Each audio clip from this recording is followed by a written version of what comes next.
মদিনার অদূরে আর কিছু পথ চললেই মদিনায় শহরে প্রবেশ করবে, এমন একটা জায়গায় গিয়ে যুবকটা ক্লান্ত শ্রান্ত হয়ে গেছে।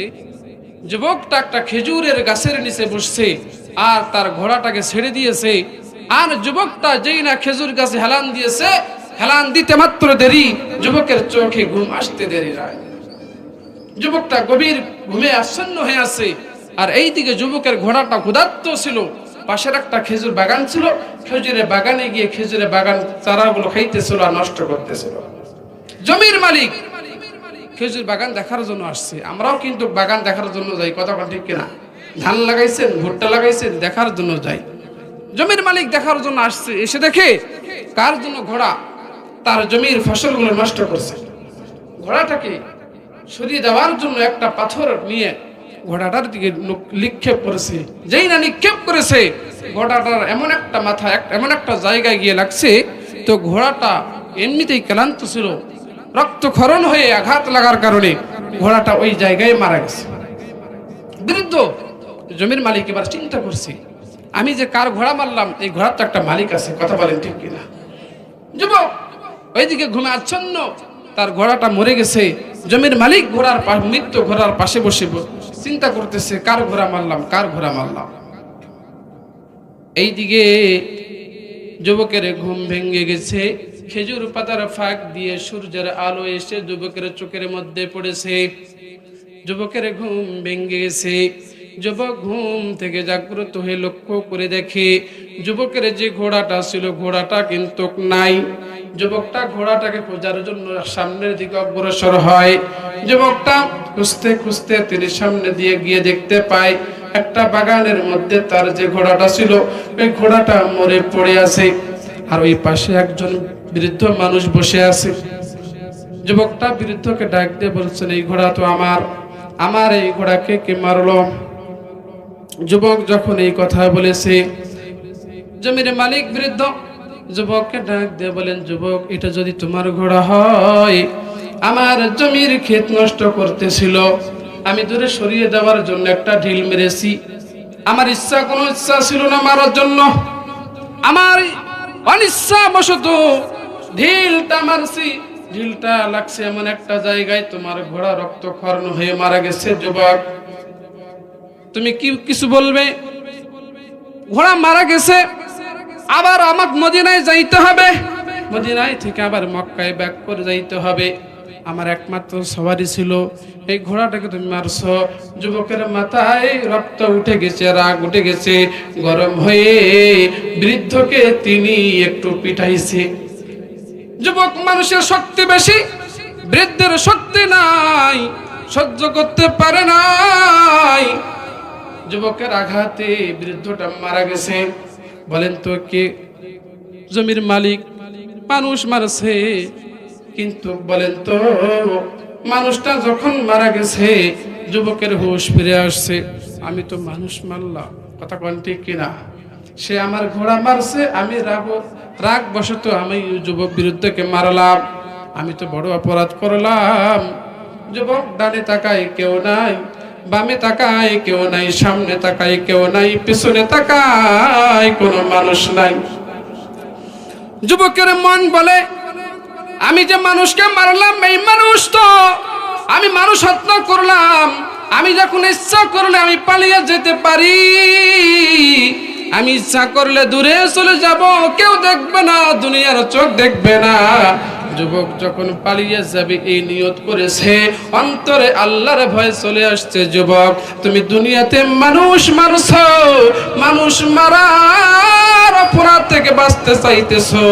তুই যদি দুনিয়ার অপরাধ থেকে, দুনিয়ার শাস্তি থেকে বাঁচতে পারবি, কিন্তু আখিরাতে আল্লাহর দরবারে তোরে হাজির হতে হবে। জোরে বলেন, কথা ঠিক কিনা?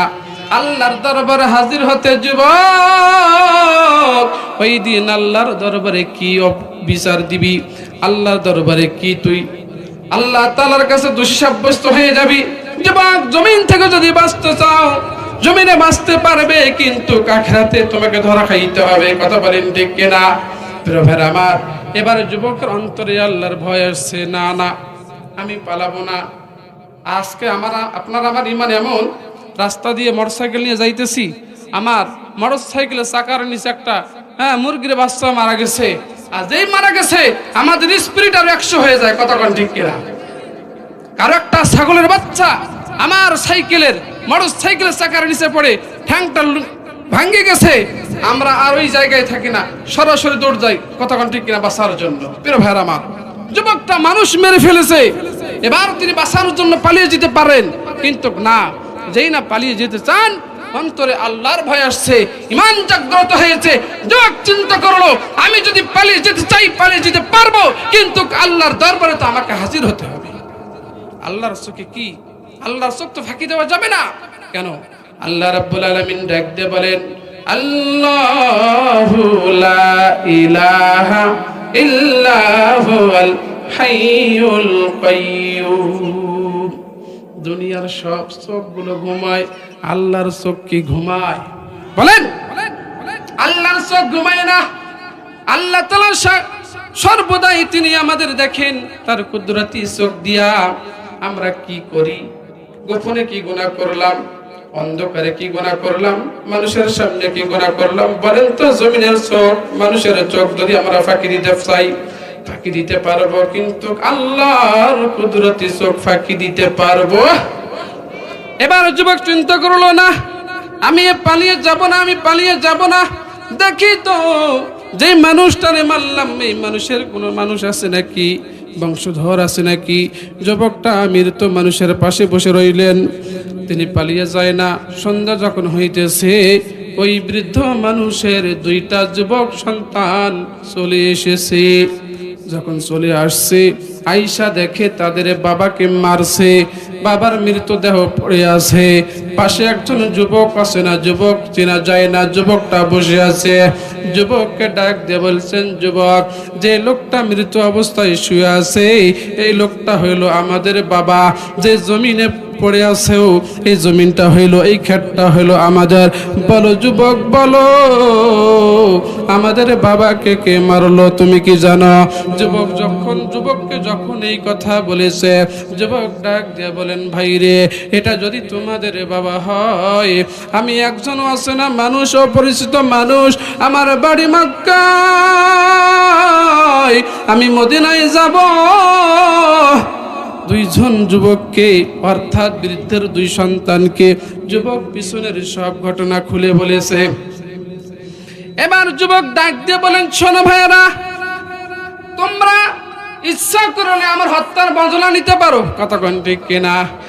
আমরা হত্যা বদলা নিতে পারো, তোমার বাবাকে আমি হত্যা করেছি। 2 সন্তান বলছে, অবশ্যই তোমার বিচার হবে। কথা বলেন ঠিক কিনা? তুমি আমার বাবাকে হত্যা করেছো, আমার বাবার হত্যার বিচার হবে মদিনার আদালতে। আল্লাহ রাব্বুল আলামিন কোরআনুল কারীমের মধ্যে ডাক দিয়ে বলেন, ওয়া কাতাবনা আলাইহিম ফিহা আন্নান নাফসা বিন নাফস ওয়াল আইনা বিল আইন। আল্লাহ তাআলা বলেন, নখের বদলে নখ, কানের বদলে কান। কতক্ষণ ঠিক কিনা? চোখের বদলে চোখ। আল্লাহ তাআলার আইন হলো এইটা। আজকে আমরা আইন করেছি উল্টা। যুবককে 2 যুবক ডাক দিয়ে বলেন, তুমি আমার বাবাকে হত্যা করেছো, তোমাকে ছেড়ে দেওয়া যাবে? যারা বলেন যাবে? তোমাকে আমরা ছেড়ে দিতে পারি না, তোমার বিচার হবে মদিনার আদালতে। তাফসীরের কিতাবের ভিতরে এসেছে, ওই সময় মদিনার যিনি শাসক ছিলেন, মদিনার ক্ষমতায় যিনি ছিলেন, তিনি হইলেন আর কেউ নয়, ইসলামের 2য় খলিফা, খলিফাতুল মুসলিমিন হযরত ওমর। 2 যুবক আসামিকে কোমরের মধ্যে দড়ি বাঁধছে, হাত 2টা পেছনে বাঁধছে। বাঁধার পর হেঁটে হেঁটে মদিনার আদালতে ওমরের দরবারে হাজির করেছে। হযরত ওমর রাদিয়াল্লাহু তাআলা আনহু বিচারের মসনদে বসেছেন। 2 যুবককে জিজ্ঞাসা করেছো, তোমরা কেন তাকে ধরে আনছো? 2 যুবক তাদের বাবার মৃত্যুর ঘটনা খুলে বলেছে।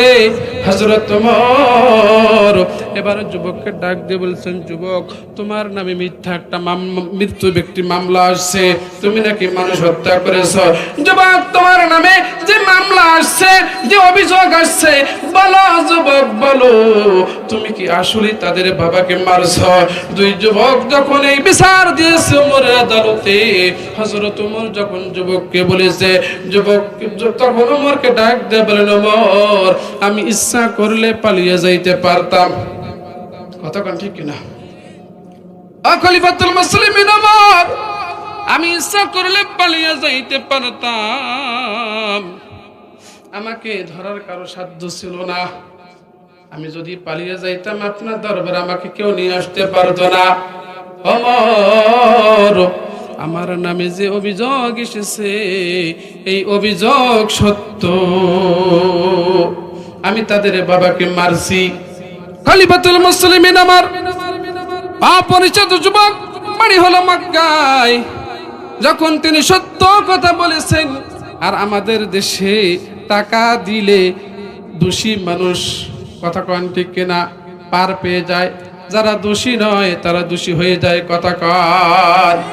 প্রিয় ভাইরা আমার, যুবক বলেছে না না, আমার নামে যে অভিযোগ এসেছে ওমর, অভিযোগগুলো সত্য, যা রায় হয়ে যায় রায় লেখেন, এই রায়ের আমি সব মেনে নেব।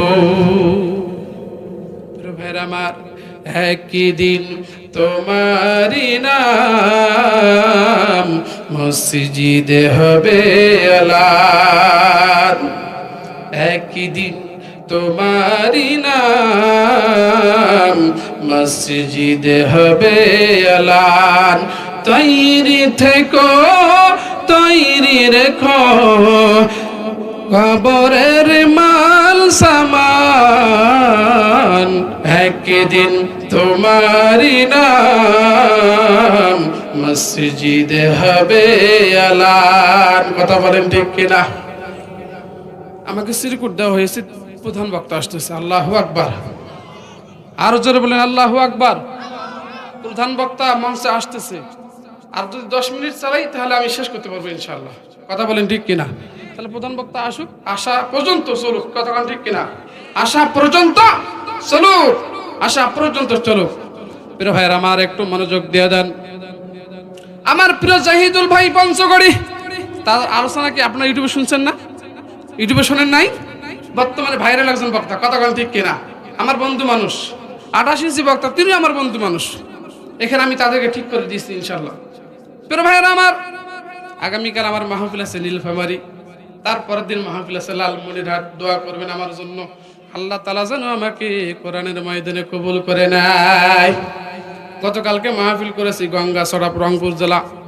প্রিয় ভাইয়েরা আমার, আমি বলতে চাই, যুবক ওমরকে ডাক দিয়ে বলুন, ওমর আমার নামে যে অভিযোগ এসেছে, অভিযোগে অনুযায়ী আপনি রায় লেখেন, রায়ের মধ্যে যা আসবে আমি সব মাথা পেতে নেব। যুবক যখন সত্য কথা বলেছে, এবার ওমর যুবকের বিরুদ্ধে রায় লিখলেন। যুবক তুমি যেহেতু মানুষ খুন করেছো, তোমার নামে যেহেতু মামলা প্রমাণিত হয়েছে, যুবক কোরআনের আইন অনুযায়ী মৃত্যুর বদলা মৃত্যু হবে।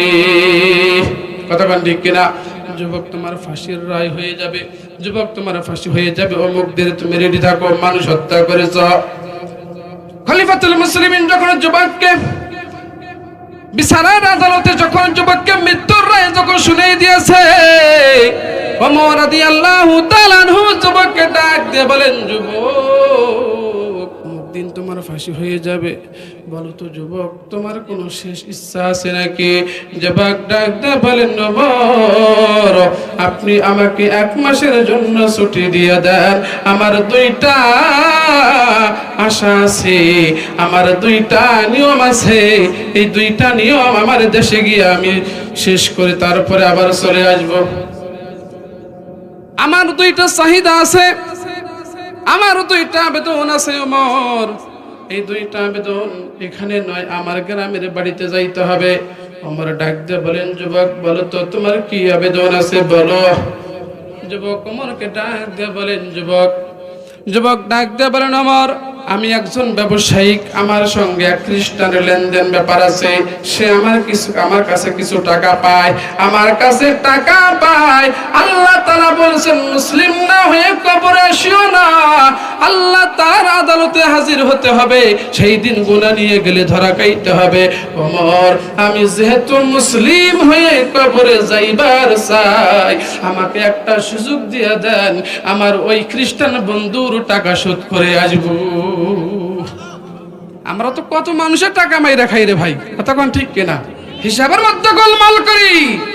আল্লাহ বলছেন মুসলিম না হয়ে কবরে আসিও না। দেখুন কেমন শিক্ষা। আমাকে একটা সুযোগ দিয়ে দেন, আমি যাব, আমার ওই খ্রিস্টান বন্ধুর টাকাটা আমি শোধ করে দিয়ে আসবো। আমি যদি টাকাটা শোধ না করে দেই, প্রত্যেক মুসলমানের বিরুদ্ধে অভিযোগ দিয়ে দিবে মুসলমানরা খারাপ, কতক্ষণ ঠিক কিনা। আমার আর একটা আবেদন আছে। আমার ডাক দিয়ে বলেন, 1 নম্বর আবেদন শুনলাম, 2 নম্বর আবেদন কি?